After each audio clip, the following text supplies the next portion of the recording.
Maulan nga ni yung panahon natin for today's video. Kaya alam nyo naman, ang lulutuin natin may sabaw. Hindi nga po ito sinampalukan, pero minanggahang manok. Nyamanane, sakto yaking maurang panahon. Kinagabihan, dumayo pa nga sa birthday yan. Birthday nga pala ng kaibigan kong vlogger na si Santiago Vlog. O diba, may palaps. More foods. Dana mga pyuk-pyuk ya pa mo. Hindi ako marunong sumayaw, kaya naman yung friend ko, siya yung representative ko for today's video. O diba, pang 90s lareng steps. Kinabukasan kahit haggard ang fest, kailangan umattend ng kumpil. So hi mga che, and welcome back again to my vlog. Medyo makulimlim nga yung araw ngayon, kaya naman magluluto tayo ng may sabaw. Hindi nga to sinigang na may sampalok, kundi minanggahan. Nakakamiss din kasing kumain ng sinabawang manok, like mangga yung pang-asim. Sobrang sarap talaga. Ginisa ko lang yung manok sa bawang, sibuyas, luya. No medyo mag light brown, nilagay ko nga yung pang-asim natin na mangga. Naglagay nga pala ako ng konting tubig kasi nga pritong-prito na yung manok. Nilagay ko na nga pala yung binili kong 30 pesos na pechay kasi mas masarap dito yung maraming gulay talaga. Alam nyo ba, araw din ng laba namin ngayon. Kaya naman for the laba habang nagluluto kasi nga naglaba yung kapatid ko at yung nanay ko. Ako na yung magdadryer. Yung malambot na nga yung mangga, bali piniga-piga ko lang. Ay hindi pala, anong tawag doon? Dinunot-dunot. Dinurog-durog para malasa. Bali tinimplahan ko na nga din pala to at nilagay ko na yung mga siling haba dahil nga malapit na din to maluto. Tapos, nung malapit na maluto,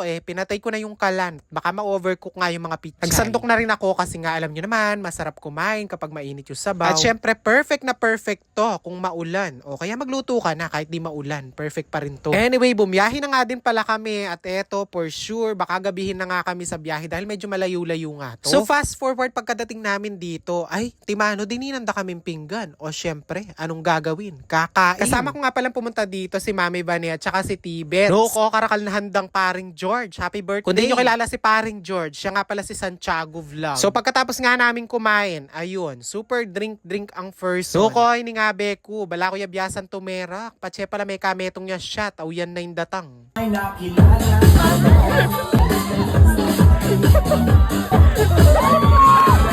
Oy ta, niyang ating nangikit may tumbling, linawot ne, biyasa kasi. Anyway, happy birthday Santiago Vlog. Hindi na nga din kami masyado nagtagal dahil nga kinabukasan atand nga ako ng kumpil. O diba, kasakit makitudtod, yan, may mali ko tuloy. Kubalo nung pilanong kilo rin nga bags ko, for sale la po din, nung ininong interested PM me.